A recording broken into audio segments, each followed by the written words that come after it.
अस्सलाम वालेकुम एवरीवन। आज हम एक बहुत ही इम्पॉर्टेंट टॉपिक पे बात करेंगे और वो एक टॉपिक ये है कि शादी के बाद लड़कियों को कौन सी मिस्टेक नहीं करनी है और अपने फ्यूचर के लिए कैसे प्रिपेयर रहना है।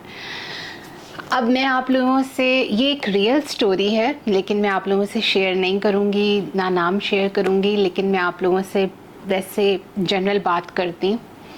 और ये एक कहानी नहीं है, इस तरह की बहुत सी कहानियाँ हैं। ऐसा होता है कि लड़की को शुरू शुरू में ऐसे लगता है कि उसका हस्बैंड उसकी सारे अखराजात वगैरह पूरे करेगा और बच्चों की तालीम वगैरह सारा ख़र्चा घर का वो चलाएगा। लेकिन बाज़ औक़ात फाइनेंशियल क्राइसिस आ जाते हैं, बाज़ औक़ात मेंटल हेल्थ इश्यूज़ आ जाते हैं हस्बैंड के लिए, वो बीमार हो सकता है, उसकी डेथ हो सकती है, कुछ भी हो सकता है, या आप लोगों की आपस में कंपैटिबिलिटी नहीं रहती।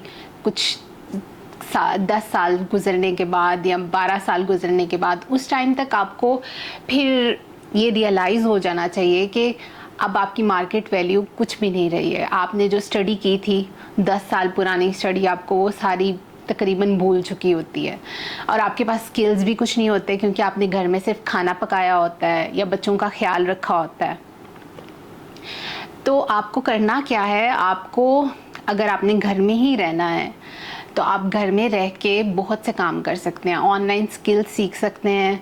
आपको कोशिश करें कि आप अपनी जॉब भी कंटिन्यू करें, कहीं ना कहीं अपनी डिग्री से रिलेटेड या जिस भी चीज़ में आपको इंटरेस्ट है उससे रिलेटेड अपनी जॉब को बिल्कुल भी नहीं छोड़ें। और ये जो आराम की आदत पड़ जाती है ना लड़कियों को कि हम बस घर में ठीक हैं, सुकून से हैं, अभी हमें कुछ नहीं करना चाहिए, हमारा हस्बैंड तो इतने पैसे कमा रहा है, हमें क्या ज़रूरत है कमाने की।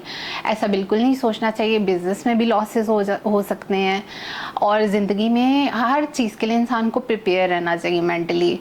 और एक बंदे पे इतनी एक्सपेक्टेशंस उससे नहीं लगा के बैठ जानी चाहिए क्योंकि समटाइम्स ऐसा ही होता है, बल्कि बहुत से केसेस में ऐसा होता है कि हस्बैंड्स बेसिक नीड्स पूरी कर रहे होते हैं लेकिन जो औरतों की और ख्वाहिशात होती हैं, जैसे वर्ल्ड को एक्सप्लोर करने की, कुछ लोगों को ट्रैवलिंग का शौक़ होता है, कुछ लोगों को अच्छे महंगे कपड़ों का शौक़ होता है, तो वो शौक़ फिर आपको फिर वो ख़त्म करने पड़ते हैं।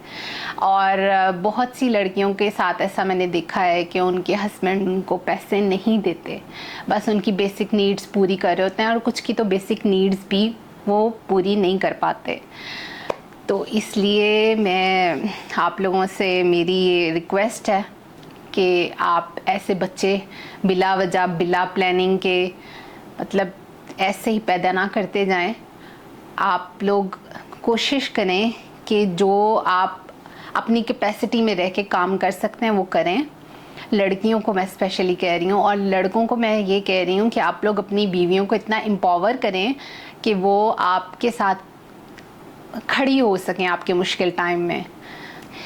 एक बात और मैं यहाँ मेंशन करना चाहूँगी कि पेरेंट्स जो उनसे हैं वो बहुत बूढ़े हो जाते हैं या कुछ लोगों के पेरेंट्स की डेथ हो जाती है, तो लड़कियों के लिए फिर वापसी का रास्ता बहुत मुश्किल होता है। अपने घर वहाँ जाके सेटल डाउन होना, किसके पास हो, बहन भाई सबकी अपनी अपनी लाइफ होती है, उनके स्पाउसेस इतना बर्दाश्त नहीं कर सकते कि वो आपको और आपके बच्चों को अफोर्ड करें। तो इसलिए बेहतर ये है कि आप किसी पर बोझ बने, आप खुद अपने आप को इतना मजबूत बना लें, इतना इंडिपेंडेंट बना लें कि आप हर मुश्किल का खुद सामना कर सकें। नहीं तो फिर आपके पास कोई ऑप्शन बचता ही नहीं है। आपको यहाँ फिर एक टॉक्सिक रिलेशनशिप में रहना पड़ता है, अपने हस्बैंड के साथ कॉम्प्रोमाइज़ करके रहना पड़ता है क्योंकि आप होमलेस हो जाओगे ना। वैसे आपके पास स्किल्स नहीं है, आप अपने आप को अफोर्ड नहीं कर सकते, अपने बच्चों को अफोर्ड नहीं कर सकते, तो आप कैसे सर्वाइव कर पाओगे अपनी लाइफ में।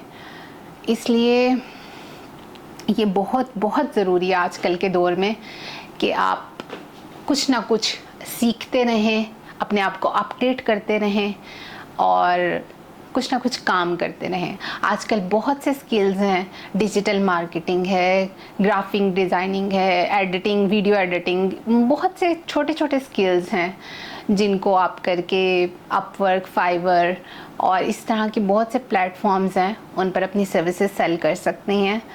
और मैं उम्मीद करती हूँ कि मेरी इन बातों से कोई ऑफेंड नहीं हुआ होगा।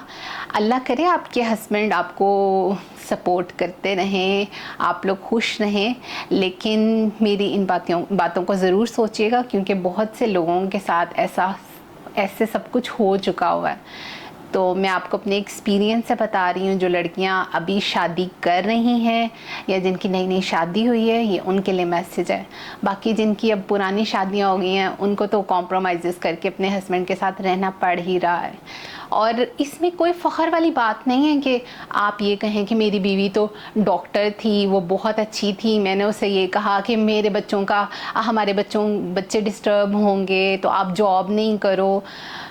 ये बहुत ही गलत सोच है कि आप किसी को ऐसे घर बिठा लें। अगर कोई अच्छी डॉक्टर बन सकती है, सोसाइटी में कंट्रीब्यूट कर सकती है, अपनी सर्विसेज प्रोवाइड कर सकती है, बहुत से लोगों के काम आ सकती है, उसकी स्टडी, उसका इंटेलेक्ट, तो उसको आगे बढ़ने का मौका देना चाहिए।